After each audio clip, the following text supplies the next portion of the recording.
2시간 전에 마감한 트레이더가 생생하게 전하는 글로벌 마켓 리뷰 델타1입니다.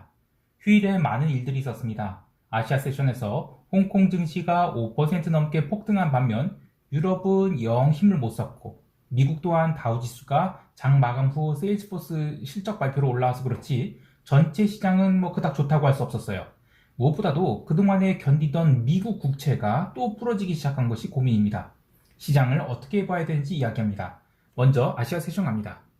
우선 지난주 화요일에 우리 시장의 흐름에 대해서는 좀 깊게 다루진 않을 거예요. 왜냐면 그 이유가 방금 마감한 한국물 ETF인 EWI가 엄청나게 올랐죠. 또 홍콩 증시도 폭등하고 또 말 많던 인도의 그 아다니 엔터프라이즈 잠깐 볼까요?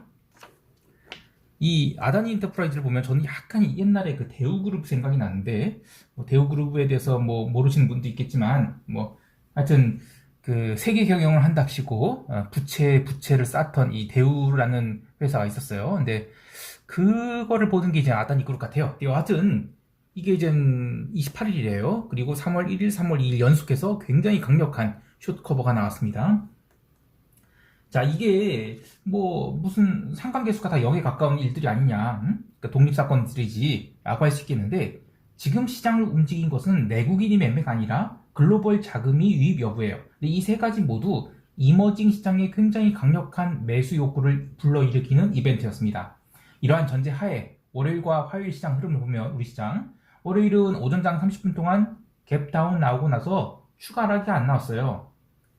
왜냐면 그때 이제 개인이 콜옵션 320 매수분 요게 싹 털리면서 그다음부터는 조심스럽게 반등이 나왔죠. 그 중간 반등 나오고 또 오후에 눌림 나왔다 또 오후에도 반등이 장마감 앞두고 지금 그 반등이 나왔는데 월말을 앞둔 저가 매수가 들어온 것이다. 기본적으로 그렇게 봐요. 그리고 또 화요일에 선물 매수가 강하게 들어왔죠. 그래서 전일이 저가 매수가 승기를 잡은 상태에서 또 오후장 들어서 홍콩 시작 하락하니까 선물 매수가 쫙 청산되면서 베이시스가 105대 2로 바뀌었어요. 근데 마감 동시효과 무렵에는 현물은 매도가 계속 나오는데 선물만 매수가 계속 들어왔죠. 그래서 베이시스를 콘텐고 1포인트로 마감하게 됩니다. 사실 이것만 보면 시장의 방향을 그냥 위쪽이다 이렇게 생각하고 쉬워요. 그런데 옵션 시장의 해지 흐름을 보면 또 그렇진 않아요. 오전의 지수 반등에 콜옵션이 환매되는 듯 했는데 오후에 다시 눌리면서 325 이상으로는 콜옵션 미결이 쫙 쌓여버렸죠. 또 오후장에 조정을 받을 때에도 풋옵션 미결은 얼마 쌓이지 않으면서 지수는 점점 하방 수렴이 형태로 마감되고 있어요. 근데 이제 옵션 만기에 일주일밖에 안 남았거든요. 그래서 본격적인 세타 감소의 구간에 들어가기 시작했다는 것을 생각하면 해외 시장의 흐름과 관계없이 우리 시장 급락 나오기 어렵다. 오히려 저가 매수가 들어올 수 있다. 이렇게 보는데요. 이 비교 차트를 한번 보시죠. 요건가요? 그렇죠. 요거죠. 이게 뭐냐면 코스피 지수랑 코스피 200 지수 그리고 코스닥 지수의 YTD 올해 초부터의 수익률을 비교한 것인데 요렇게 1월 딱 보면 이 빨간 선이 코스피 200 지수입니다. 1월 한 달 동안은 코스피 200 지수가 가장 강했어요. 근데 2월부터는 한 달 동안 코스닥 지수가 아주 강합니다. 자, 이렇게 보면 이 팥대리 아저씨, 그 박순영 이사죠. 그 양반이 펌프질을 좀 받은 코스닥 지수가 지금 월등한 수익률을 기록하고 있는데 이게 계속될 수 있을까요? 이게 무슨 뜻이냐면 코스닥 지수 대비 코스피 200 지수가 워낙 언더퍼폼을 하고 있기 때문에 코스닥 숏 그리고 코스피 200에 대한 저가 매수가 충분히 들어올 수 있는 그런 상대적 매력이 이제 부각되고 있다 이런 것입니다. 그러면 이제 이머징 강세 그리고 홍콩 시장 매수세 한국 시장에서의 그 코스닥 대비 코스피 200이 상대적 매력 이런 3박자가 만나면 우리 시장은 해외 시장 관계없이 단기적으로 반등 가능성이 굉장히 높다라고 볼 수 있어요. 이렇게 시장에 대해서 여러 가지 생각이 충돌하고 있는 상황에서는 가장 강한 주문이 어디서 들어오는지를 봐야 되는데 가장 강한 주문은 보통 무지성 인덱스 매매에 생깁니다. 월말 월초의 자금 진출이 대표적이라고 할 수 있겠죠. 이들이 매매가 시장의 단기적인 펀더멘털을 왜곡시킬 정도로 그러니까 개별 종목 이슈를 잠깐 눌러버릴 정도로 굉장히 강한 매수로 혹은 강한 매도로 나타나기 때문에 월말 월초는 사실 추세 추종 매매하기 좋아요. 자, 방향성에 대한 이야기 그리고 시장 대응 전략은 총평대하기로 하고 여기서 유럽 세션 넘어갑니다.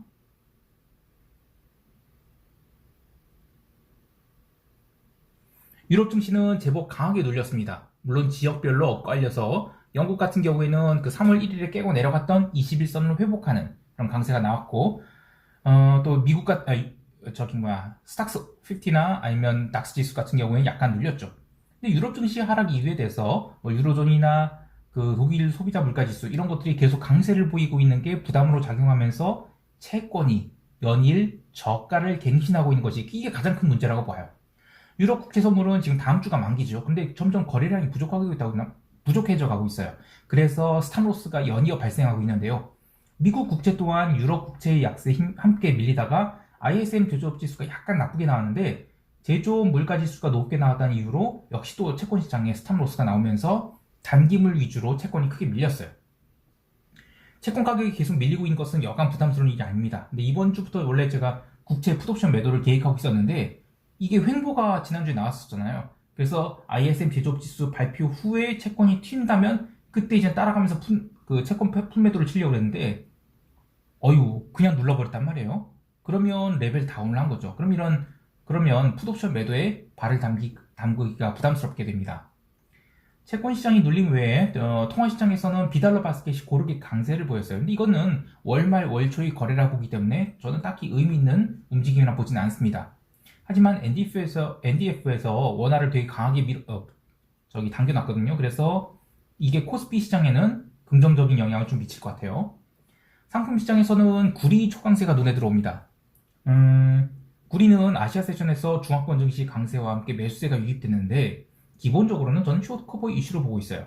2월 마지막 주에 누른 것이 수급 요인이었던 것이고 수급 요인이 풀리면서 바로 반등을 한 것으로 보이는데 마찬가지로 뭐 특별한 이슈가 있어서 올라온 것은 아니라고 봅니다. 그런데 기름은 하루 종일 등락을 보이면서 다른 상품들이 강세를 보일 때 힘을 쓰지 못했어요.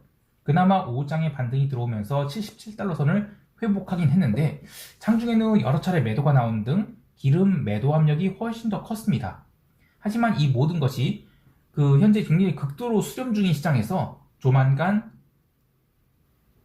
발산을 하기 위한 어떤 정리 작업이 진행 중이라고 보는데요. 재미있는 것은 오늘 원유 재고 발표했었어요. 근데 컨센서스보다 증가한 것으로 나왔음에도 불구하고 기름은 빠지지 않았고 오히려 강하게 올랐습니다. 지금은 재고 이슈로 움직이는 시장이 아니라 현물 포지션이 구축으로 인해서 매수와 매도가 엇갈린 시장이라고 보고 있어요. 그래서 단기적인 흐름보다는 장기 흐름을 보고 포지션을 잡는 것이 좋은데 그래서 제가 4월, 6월 이 스프레드를 관찰하고 있는 거예요. 요게 기름 4월과 6월 M3가 6월이거든요. 요 스프레드인데 계속 횡보하다가 부러진 줄 알았는데 바로 튀어올라서 다시 마이너스 0.12까지 붙었죠. 그래서 리스크를 감수할 수 있다면 저는 매수 포지션 잡는 거 나쁘지 않아 봐요. 근데 저는 이제 확인 후에 진입하는 성격이거든요. 그래서 조금 더 비싸게 산다 하더라도 저는 이 스프레드가 콘텐고로 전환하는 것 보고 롱을 잡을 계획입니다. 자, 이제 미국 세션 넘어갈게요.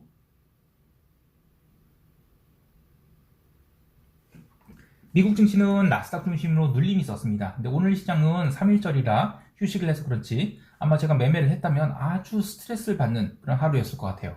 장중에 여러 차례 확장형 패턴이 나오면서 일방적인 지수 하락도 또 일방적인 상승도 아닌 아주 애매한 흐름이 이어지면서 지수를 조심스럽게 눌렀는데요. 물론 장마감한 것만 놓고 보면 다우지수가 강하게 올라서 마감했으니까 이거 강세 아니냐 할 수 있는데 이거는 세일스포스닷컴이 실적 때문에 그런 것을 보고요. 전체 시장은 비추세 하락이 이어졌다라고 할 수 있겠습니다. 아시아 세션 초반에는 미국 지수 선물 세게 눌렸어요. 근데 홍콩 증시의 강력하고도 추세적인 매수세가 유입되고 또 중국이 제조업, 비제조업, PMI가 둘 다 아주 강하게 나왔죠. 그래서 아시아 증시를 굉장히 강하게 견인하자 미국 지수 선물도 꾸준히 상승하면서 유럽 세션 중반까지는 나스닥 선물이 거의 1% 가까이 상승한 등 시장의 분위기를 달궈놨어요. 근데 이후에는 힘이 점점 빠지기 시작하더니 본장 개장할 때는 약보합선까지 내려와서 출발했는데 이후 테슬라 중심으로 매도세가 나왔죠. 그래서 지수는 조심스럽게 방향을 아래쪽으로 잡기 시작했고 이어서 미국 ISM 제조업 지수가 좀 시원찮게 나왔음에도 불구하고 채권 가격이 크게 빠지고 또 나스닥도 강하게 밀리면서 방향성이 확실히 아래로 잡힌 듯 했어요. 근데 이 나스닥 12,000포인트라는 자리가 굉장히 중요합니다. CTA들, 그러니까 이 커머디티 트레이딩 어드바이저리라고 하죠. 이 기계적 추세 추종 매매자들을 얘기하는데 이 구간에서 이 포지션 스위칭 할 것인지 아니면 에딩 할 것인지 굉장히 중요한 자리예요. 손절할 것인지. 그래서 보통 장중에 그 자리를 가는 경우에는 반발 매수가 들어오기도 하거든요. 근데 확실하게 반등하지 못하면 그 다음날 한 방에 아래로 밀어버리게 돼요.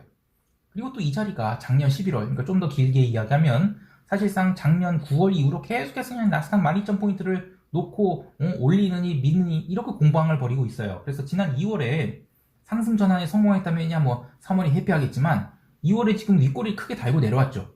그래서 3월은 웬만큼 강력한 모멘텀으로 당기지 않는 이상은 매도 압력을 지속적으로 받을 수 있는 그런 상황이에요. 게다가 올해 1월부터 달렸던 이 상당수의 종목들이 지금 저점 대비 뭐 50% 이상 또 심하면 더블도 넘게 나인 상황이죠. 그래서 살살살살 밀리고 있는데 이렇게 되면 차익 실현 욕구가 점점 커질 수밖에 없어요.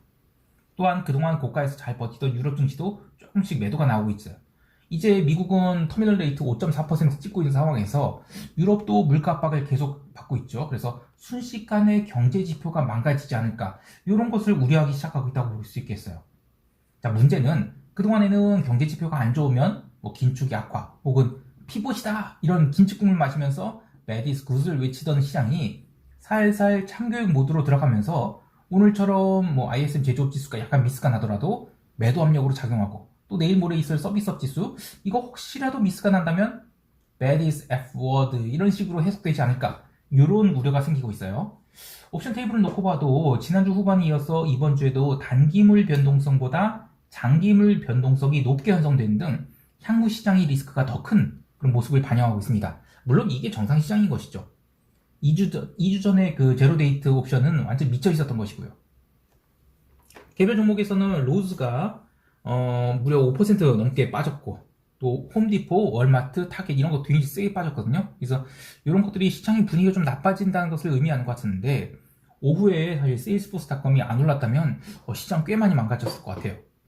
변동성 지수는 장중에 20포인트에서 뭐 더 이상 빠지지 않고 버벅거리고 있는데 개별 종목이 눌림을 고려한다면 변동성이 버티고 있는 게 좀 신기할 정도지만 달리 이야기하면 변동성은 여기서 바닥을 치고 올라간다면 상당히 세게 올라갈 수 있다는 생각이 들어요. 근데 이거는 지수가 급등을 시작할 수 있다는 얘기죠. 지금 나스닥 지수가 12,000포인트라는 이 포인트 피겨를 뭉개버렸기 때문에 어쩔 수 없이 CTA들이 진입을 하든 손절을 하든 이런 식으로 이제 번갈아 움직이면서 불가피하게 변동성이 올라가는 그런 현상이 나타날 것으로 봅니다. 자, 이제 시장 총평하면서 대응 전략 이야기할게요. 우리 시장은 만기주가 지금 코앞으로 다가온 관계로 프리미엄 감소가 좀 강하게 나타날 것으로 봅니다. 외가격 옵션 프리미엄이 좀 저렴한 편이지만 해외 시장의 변동을 고려한다면 시장이 눌렸다가 반발 매수가 들어올 경우 굉장히 강하게 칠 수 있다고 봐요. 그래서 오늘부터는 기존에 끌고 오던 선물 매도 포지션 그리고 약세 풋 포지션, 풋레이쇼 스프레드 포지션을 적절한 가격에서 이익 실현하는 데 주력하도록 하겠습니다. 물론 콜 매수와 같은 강한 매수세를 기대할 상황은 좀 아니라고 봐요. 근데 만약에 홍콩 세션 열리고 나서 재차 매수세가 유입된다? 그러면 우리 시장은 굉장히 강한 영향을 받겠죠? 그래서 여하튼 전체 포지션이 민감도를 줄여나가도록 하겠습니다. 그래서 저는 종합주가 지수 2400포인트 초반이잖아요, 지금. 여기서 지수를 아래로 보고 밀어붙이기보다는 전 이 구간에서는 그래도 저가 매수가 유입될 가능성을 더 높게 두겠다. 이런 것입니다. 좀 더 스마트한 대응을 한다면 코스피 200 선물을 매수하고 코스닥 150 선물을 매도하는 전략도 나쁘지 않겠습니다. 그나저나 배터리 아저씨 오늘도 약발이 통할까요? 자, 해외 시장에 대해서는 나스닥 매도 계속 홀딩 중인데 뭐 2계약밖에 안 돼요. 그래서 막 스탑을 막 날릴 상황은 아니라 보는데 지금 시황을 쓰고 있는데 테슬라가 지금 시간을 해서 마이너스 4% 찍고 있거든요. 아무래도 나스닥이 좀 눌릴 것 같은데 CTA들이 한참 고민을 할 것 같아요. 근데 두 가지 생각해 볼 것은 나스닥이 밀리는 게 뭐 금리 상승이라든지 또는 뭐 라파엘 보스틱 애틀란타 연준 총재의 매파적 발언 이런 것 때문에 밀린 게 아니라 시장 자체의 무게 때문에 밀린다라는 생각이 들어요. 또 하나는 유럽 국채가 지금 파멸적 언더슈팅을 앞두고 있다. 이렇다면 이것이 어떤 형태로든 미국채에도 영향을 미칠 것 같아요. 그래서 저는 계속해서 채권 강세, 주가 약세 이런 흐름을 기다리고 있는데 이게 지금 계속 안 나오고 있거든요.